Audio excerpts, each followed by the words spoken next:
எல்லாம் கிணத்துல போட்ட கல் மாதிரி தான் இருக்கும். என்னடா குரு பயிற்சிக்கு பொத்துட்டு ஊற்றுதுன்னு சொன்னாங்க, ஒன்றும் ஊற்றலையம்பாங்க. சனி பயிற்சி ஆயிடுச்சு, ஒன்றும் அவளையம்பாங்க. எந்த பயிற்சி நடந்தாலும் எதுவும் ஏன் நடக்கலைன்னா, கால சர்ப்பத்தினுடைய பிடியில் அனைத்து கிரகங்களும் லாக். குரு கடகத்தில் இருக்கிறார். குரு கடகத்தில் இருக்கிறது தாய்மை உணர்வு, பெண்கள் சம்பந்தப்பட்ட ஒரு விஷயத்தில் இருக்கிறார். ஆனால் அது குரு எந்த வீட்டில் இருக்காரோ அந்த வீட்டை கெடுப்பார். அரிசி விலைலாம் ரொம்ப ஏறும், பால் விலை ஏறும், இன்னும் இந்த கேஸ் விலை, தங்க விலை, எல்லா விலையுமே நினச்சி பார்க்க முடியாத அளவுக்கு ஏறி. கடற்கரையோரம் இருக்கக்கூடிய ஊர்களுக்குள்ளே தண்ணி வந்துடும். திருவொற்றியூர், மணலி, புதுநகர், இந்த ஏரியாலாம் ரொம்ப அலர்ட்டாக இருக்கணும். இந்த ஏரியாலாம் ரொம்ப அடித்து தூக்கிறோம். நீங்கள் வேணால் பார்த்துக்குங்க, 2027-28 குழந்தை பிறப்பு அதிகமாகும். அதே மாதிரி இந்த வருஷம் 2026 டிசம்பருக்குள்ள ஹார்ட் அட்டாக் பேஷண்ட் ஜாஸ்தியாகும். வணக்கம். இன்றைய நமது சிறப்பு விருந்தினர் பிரசன்ன ஜோதிடர் ஸ்ரீ விகி நாராயணன் அவர்கள். வணக்கம். வணக்கம். ஆட்சி மாறிடுச்சு தமிழ்நாட்டில், ஆனால் காட்சி மாறலை. மக்கள் ஏதாவது ஒரு வகையில் கஷ்டப்பட்டுக்கிட்டே இருக்காங்க. இதற்கு குரு பயிற்சி தான் மக்களை இப்படி வாட்டி வதைக்குதா, அல்லது எப்படி புரிஞ்சுக்கணும், என்ன நடக்குது, ஜாதகப்படி, தமிழ்நாட்டோட ஜாதகப்படி அந்த அந்த ஜாதக கட்டங்கள்லாம் எப்படி இருக்குது, கிரக நிலைகள் எப்படி இருக்குது? அதாவது இப்போ என்ன காரணம் அப்படின்னு கேட்டிங்கன்னா, சனி பகவான், குரு பகவான், ராகு, கேது, இந்த 4 தூண்கள், இந்த 4மே ஒரு பெரிய மாற்றத்தை கொடுக்கக்கூடிய ஒரு பிளானட். இந்த 4மே அவங்களுடைய சுய காலில் இருக்காங்க. உத்திரட்டாதி நட்சத்திரம், சதய நட்சத்திரம், மகம் நட்சத்திரம், குரு புனர்பூச நட்சத்திரம். இந்த கேது இருக்கார் இல்லையா, கால சர்ப்ப தோஷத்தில் எல்லா கிரகங்களும் இப்போ சிக்கியிருக்கு. கால சர்ப்ப தோஷத்தில் கிரகங்கள் சிக்கி இருந்தால் பொதுவாக மக்களுடைய மனநிலை, ஒரு தனிப்பட்ட மனிதனுடைய வாழ்க்கையில் என்ன நடக்கும்னா, எந்த விஷயமும் நகர்த்த முடியாது. எல்லாம் கிணத்துல போட்ட கல் மாதிரி தான் இருக்கும். என்னடா குரு பயிற்சிக்கு பொத்துட்டு ஊற்றுதுன்னு சொன்னாங்க, ஒன்றும் ஊற்றலையம்பாங்க. சனி பயிற்சி ஆயிடுச்சு, ஒன்றும் அவளையம்பாங்க. எந்த பயிற்சி நடந்தாலும் எதுவும் ஏன் நடக்கலைன்னா, கால சர்ப்பத்தினுடைய பிடியில் அனைத்து கிரகங்களும் லாக். அப்போ அந்த கால சர்ப்பத்தில் பிடியில் மாற்றுறது மட்டும் இல்லாமல், குரு பகவான் எப்பொழுது ஆயில்யம் நட்சத்திரத்துக்கு வர்றாரோ அப்பொழுது தான் மக்களுக்கு விடிவு காலம் பிறக்கும். எப்போது வருகிறார்? கிட்டத்தட்ட டிசம்பரை நெருங்கிறோம். அப்போ ராகு கேது பயிற்சியும் டிசம்பரில் தான் வருது. குரு முழுமையாக மாறுறதும் டிசம்பர் இப்போ பீரியடில் தான் நெருங்குது. அதே மாதிரி சனி பகவான் ரேவதியிலேருந்து அஸ்வினிக்கு மாறக்கூடியதும் அந்த காலகட்டங்களில் மாறுவார். அப்போ முழுமையான பயிற்சி நம்ம ஒரு வீட்டிலேருந்து இன்னொரு வீட்டுக்கு வந்துட்டாங்கங்கிறத மட்டும்தான் நம்ம பார்க்குறோம். ஆனால் அந்த கிரகங்கள் அந்த வீட்டுக்குள்ளே நுழையலை. அப்போ அந்த வீட்டுக்குள்ளே நுழைஞ்சி ஒரு சேரில் போய் உட்கார்ந்தா தான் அந்த வீட்டினுடைய ஆளுமை புரியும். இப்போ நான் வர்றேன், ஸ்கூலுக்கு வாத்தியார் வராரு, வாசலில் நின்றுட்டுருக்காரு, ஃபோனில் பேசிகிட்டு இருக்காரு. அவர் உட்காந்து பாடம் எடுக்க ஆரம்பித்த பிறகு தான் மாணவர்கள் ஒரு அலர்ட் ஆவாங்க. அது மாதிரி தான் இப்போ ஒரு மதில் மேல் பூனை மாதிரி எல்லா கிரகமும் நிற்கிது. அதனால் மக்களுக்கு பயம், பணம் வரமாட்டேங்குது, பணம் ஃபீஸ் கட்டுறதுக்கு பணம் இல்லை, செலவுக்கு பணம் இல்லை, டியூ கட்ட பணம் இல்லை, இப்படி ஒரு அலக்களிப்பாக இருக்குது. பத்தாததுக்கு கவர்மெண்ட்டே மதில் மேல் பூனையாக இருக்குது. கவர்மெண்ட்டே இன்னும் உட்கார விடலை. அப்போ கவர்மெண்ட்டு சரியானபடி எப்போ ஸ்டெபிலிட்டியாக உட்காருதோ அதுக்கு பிறகு தான் மக்களுடைய வாழ்வாதாரம் சீராகும். அப்போ இதுக்கு இந்த கிரகங்கள் தான் காரணம். டிசம்பரில் ராகு கேது பயிற்சி வரும். அந்த டிசம்பர் மாதத்துக்கு பிறகு தான் முழுமையான மாற்றத்தை நம்ம எதிர்பார்க்க முடியும். அதன் பிறகு செழிப்பாக இருக்கும். ஆனால் மக்கள் ஒரு விதமான மன அழுத்தத்திலே இருக்காங்க அப்படின்னும்.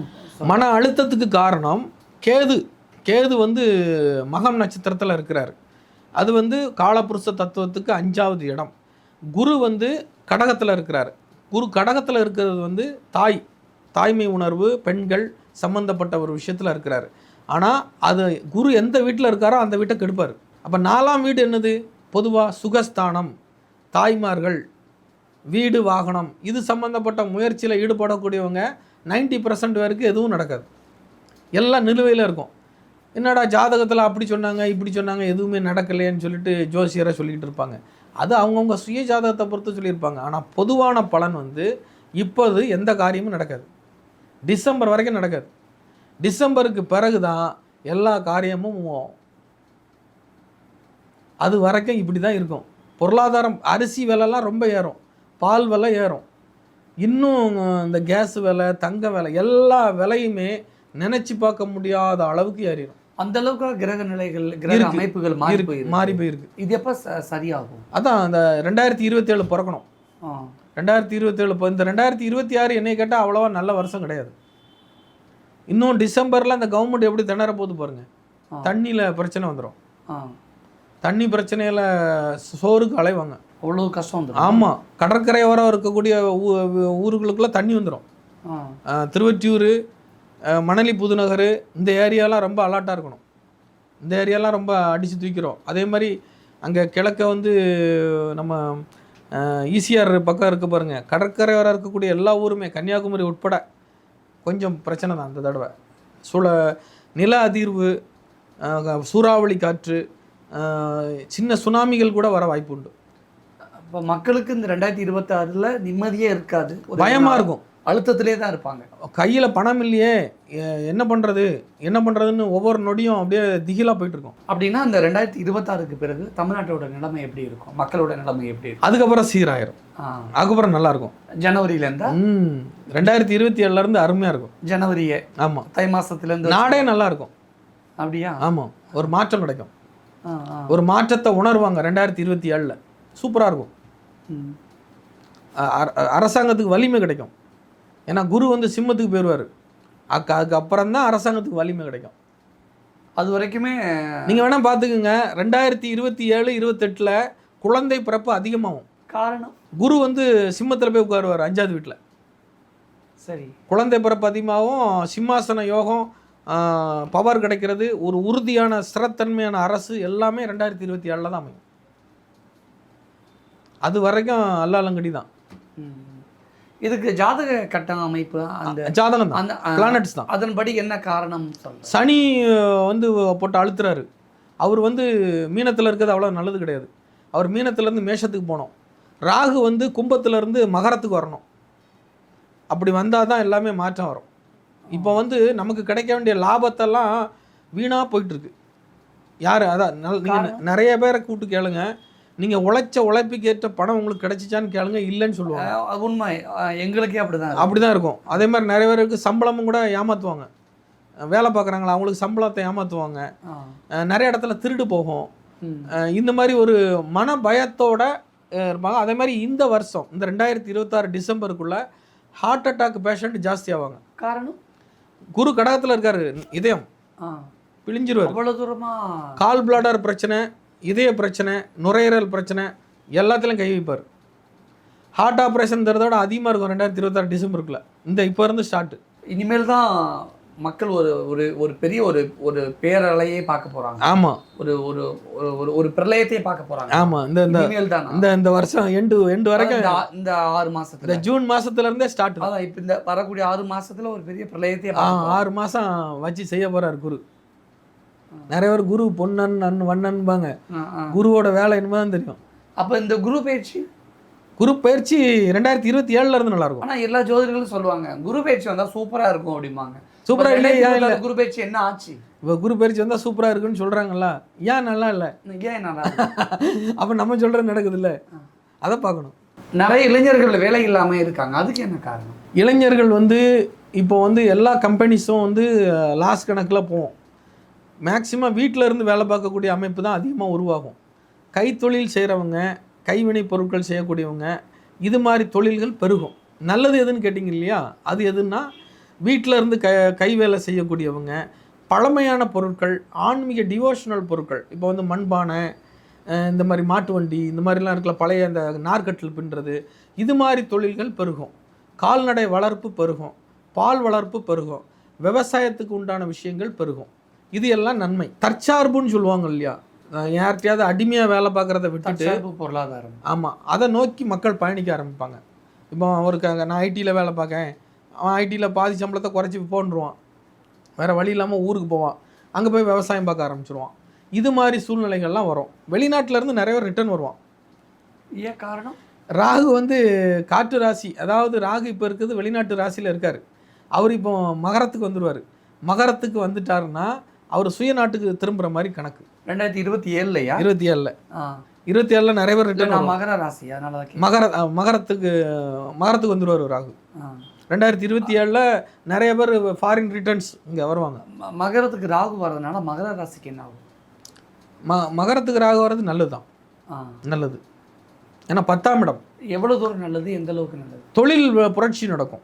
தொழில் புரட்சி நடக்கும். நம்ம இந்தியாவிலேயே, நம்ம தமிழ்நாட்டிலேயே ஏதாவது ஒன்று புதுமையான ஒரு, இப்போ நீங்கள் இருக்கீங்க இல்லையா ஃபீல்டு, இந்த சாஃப்ட்வேர் ஃபீல்டு, இந்த மாதிரி கண்ணுக்கு தெரியாத ஃபீல்டு இருக்கு இல்லையா, இது மாதிரி ஏதாவது ஒன்று புதுமையான கண்டுபிடிப்பு நம்ம நாட்டிலேயே நடக்கும்.